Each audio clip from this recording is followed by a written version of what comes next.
Alam nyo ba na merong lugar dito sa North York na parang tambayan ng mga Pilipino? Yung pag pumunta ka, halos lahat ng tao Filipino. Dito mo rin makikita yung Rizal Memorial, and every summer pag pumunta ka rito, makakita ka ng sobrang daming Pilipino na nagpipiknik. Ito yung Earl Bales Park. Tara, kwentuhan ko kayo kung paano naging special tong lugar na to para sa mga Pilipino.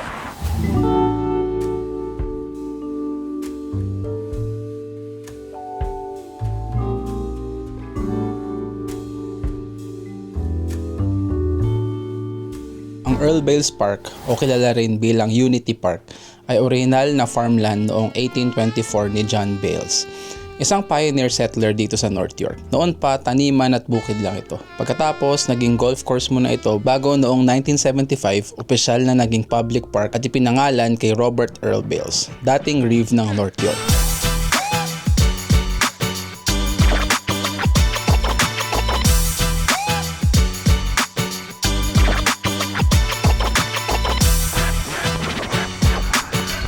Okay, so alam nyo ba kung bakit tinawag na Unity Park itong Earl Bales? Kasi dati, medyo split pa yung Filipino community dito sa Toronto. Merong mga pro at anti-Marcos na factions. And then noong 1998, pinili nila na magkaisa para sa isang Unity picnic na dito ginanap mismo sa Earl Bales Park. And then after no, naging solid na talaga yung Filipino community. Nag-move forward na sila together. 'Di ba? Ganun ka-intense.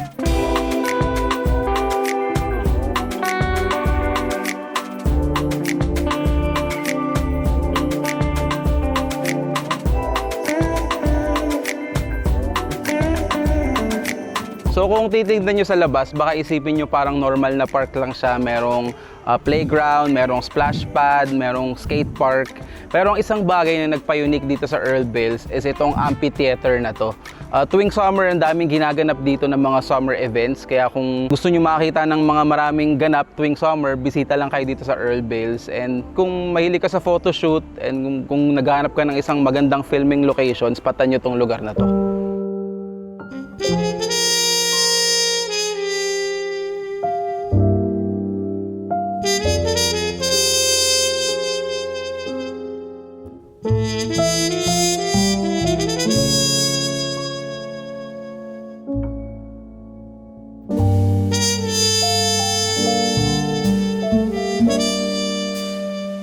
Isa sa pinaka-unique sa Earl Bales Park ay ang pagkakaroon ng CSYV Holocaust Memorial Garden. Ito ang isa sa pinakamalaking outdoor Holocaust memorial sa Canada.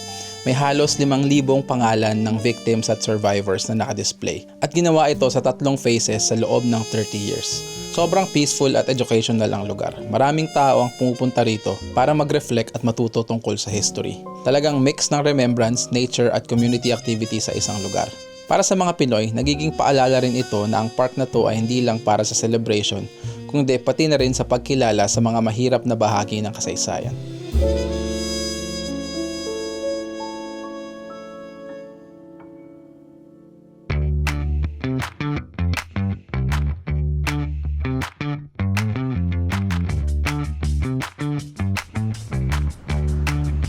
Alam niyo, pag pumunta kayo dito pag summer, bukod sa makakita kayo ng sobrang daming mga Filipino na nagpipiknik or nagbabarbecue, syempre kasama doon makakita ka dito ng iba't ibang klase ng Filipino cuisine. Nakakatawa lang kasi personal experience ko dito dati nung tumatambay ako dito.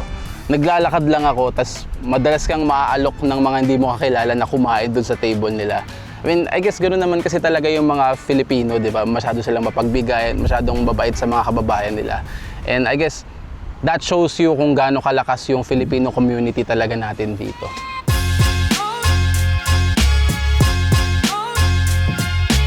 Noong 1998, pinili ng mga Filipino community itong lugar para sa Dr. Jose Rizal Monument. Isang magandang bronze bust na gift mula sa Philippine government bilang komemorasyon ng 100 years ng Philippine independence. Dahil sa magandang central location at dati na nitong nag-host ng iba't ibang Pinoy events, naging official gathering site ito para sa mga Filipino-Canadians. Hanggang ngayon, dito pa rin ginaganap ang mga importanteng ceremonies at malalaking community celebrations ng mga kababayan natin sa Toronto. Okay, so para maintindihan nyo kung ano tong Earl Bales para sa mga Pilipino, tingnan nyo, may Rizal Monument dito. Ito mismo, regalo to ng Philippine government noong 1998 para sa 100 years of Philippine independence. And isa rin to dun sa mga huling monument na inalaw ng city na ma-install dito sa Earl Bales. Lupit, di ba?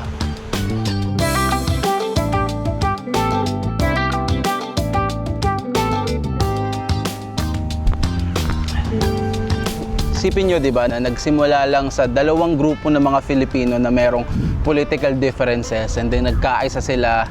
And I think ito yung mga kwento na dapat pinagyayaman natin bilang part ng history nating mga Filipino dito sa Toronto.